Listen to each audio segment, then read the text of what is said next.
In the profile where you're writing, the author's voice dominates. It is in the voice of the author. Even if you have long quotes or so, the piece belongs to the voice of the writer.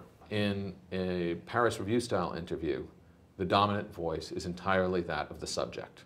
And in fact, in the Paris Review form, it just says interviewer for the interviewer. Except you don't for even, the very beginning. You have a byline at some point, and you say who the interviewer is on that board. Sometimes it's 2 or 3 or 4 people.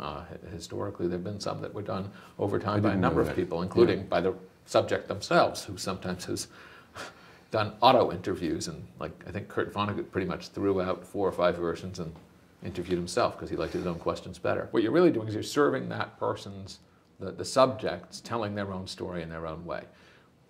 But in the case of an interview like that, is in a very carefully constructed over time, you're really bringing that stuff together.